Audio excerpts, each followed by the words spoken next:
All right, let's dive right into this explainer and explore the absolute monumental paradigm shift that's happening in software right now. We're officially moving out of the era of simple chat interfaces and stepping into the age of true AI autonomy.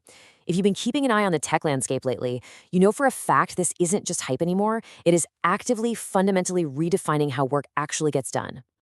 Just imagine it for a second. Imagine a world where your AI doesn't just sit there idle waiting for you to type out a question, but actually takes proactive action entirely on its own. It sees a goal, breaks it down into manageable pieces, and executes it across multiple systems. That right there is the core difference we're going to unpack today.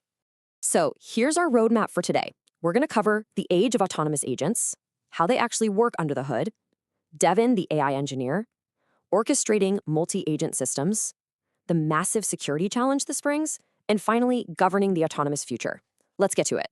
Starting off with Section 1, the age of autonomous agents. So the massive shift we're witnessing right now is the move from passive chatbots to active autonomous agents.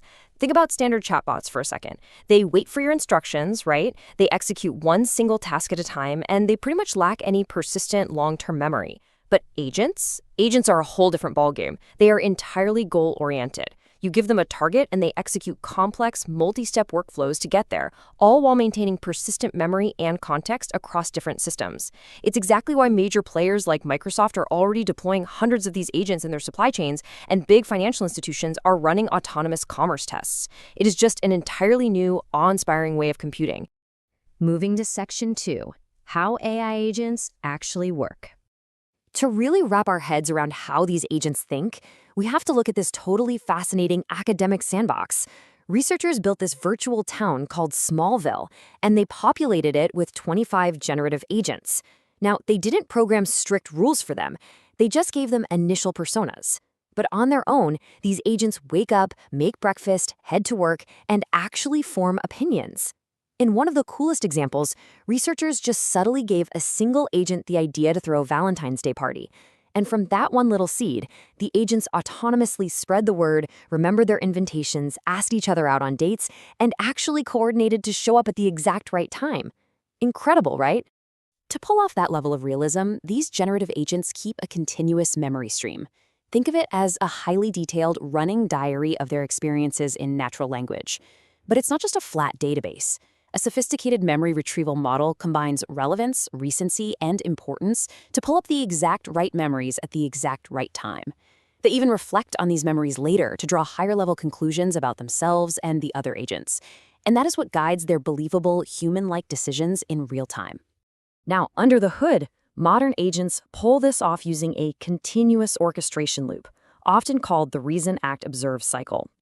Step 1 is planning, where the engine takes a massive, complex request and breaks it down into a neat graph of dependent tasks. Next up is routing and execution, where it looks at all its available tools and assigns each task to the best suited agent or API. And finally, my favorite part, reflection and iteration.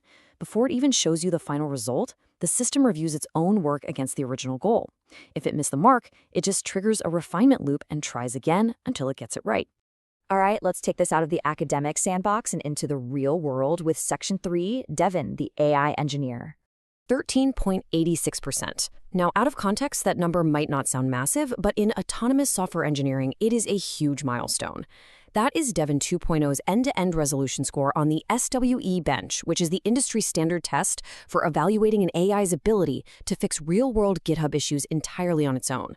To put that into perspective, that's a staggering 7 times improvement over previous state-of-the-art models. It proves this AI can genuinely navigate codebases it has never seen before and fix bugs without a human holding its hand.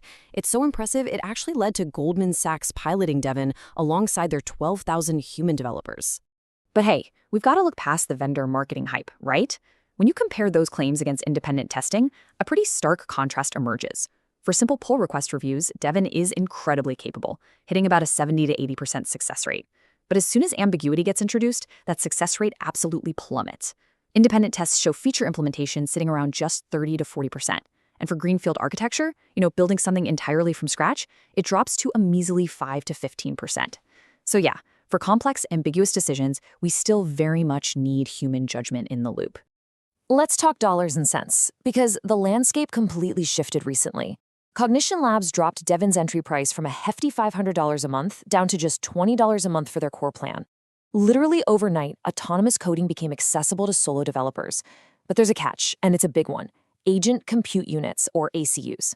Devon operates on a consumption model, and independent testing shows that real-world ACU consumption is actually 2 to 3 times higher than vendor estimates. Why? Because failed tasks or getting stuck in infinite loops still burns through your compute resources.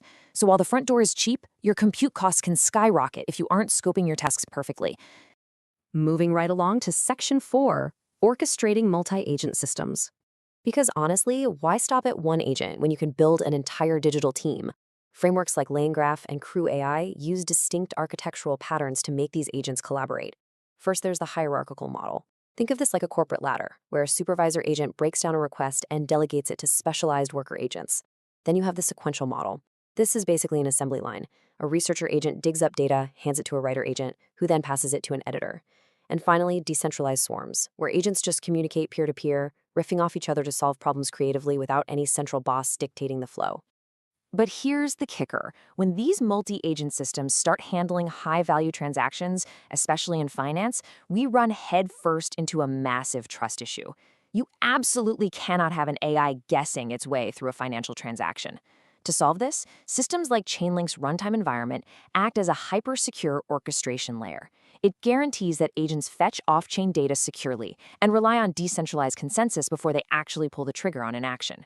By providing cryptographic proofs of the agent's activity, it effectively transforms a totally opaque black box into a completely verifiable, auditable workflow. Which brings us to Section 5, and honestly, the most critical part of this whole explainer: the agent security challenge. Traditional software security just was not built for autonomous systems. The absolute biggest headache we are facing is what's called the permission capability mismatch. See, because an agent's reasoning capabilities grow so incredibly fast, organizations have this bad habit of just giving them broad, sweeping permissions and then completely forgetting about it. If a highly capable agent with unfettered access to your emails, your finances, and your core databases gets compromised, it becomes an extraordinarily dangerous instrument almost instantly. I think the best way to visualize the severity of this is the blast radius metaphor. If a traditional application, like a spreadsheet, crashes or gets hacked, it's pretty contained. It's a localized pop.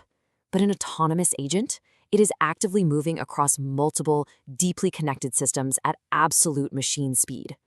If an agent goes rogue or gets manipulated, that failure propagates everywhere it touches, instantly. It is no longer just a pop, it's a full-blown explosion. We're literally facing a whole new breed of vulnerabilities here. You've got prompt injection, which is a huge threat where attackers hide malicious instructions in plain sight, like in an email, and the agent just executes them without you ever knowing. Then there's privilege escalation, where agents silently exploit access paths they shouldn't have. We're also dealing with cross-system data exfiltration, cascading failure propagation across networks, and perhaps the scariest one, algorithmic drift. That's where an agent actually slowly forgets its own safety parameters over time as it operates. Wild, right? So how in the world do we actually secure this tech? Let's dive into our final section. Number 6, governing the autonomous future. There is a night and day difference between deploying these agents recklessly and doing it the right way. In an unsecured setup, access is way too broad and failures just cascades completely unchecked. But in a properly secured environment, we use least privilege access that is tightly scoped only to the specific task at hand. Any failures are immediately contained via built-in fail-safes and rollbacks, and literally every single decision the agent makes is backed by a fully traceable audit log. To actually achieve that level of security, we have to move way past simple point-in-time security checks and implement a robust 7-layer defense framework. We're talking perimeter input validation to catch those sneaky malicious prompts, paired with rock-solid access controls and runtime boundaries to literally halt execution if the AI breaks a rule. You absolutely must have continuous monitoring and immutable audit logging. But the crucial piece? Human governance. You need human checkpoints for any high-stakes, irreversible actions. All 7 of these layers have to be running simultaneously to keep things safe.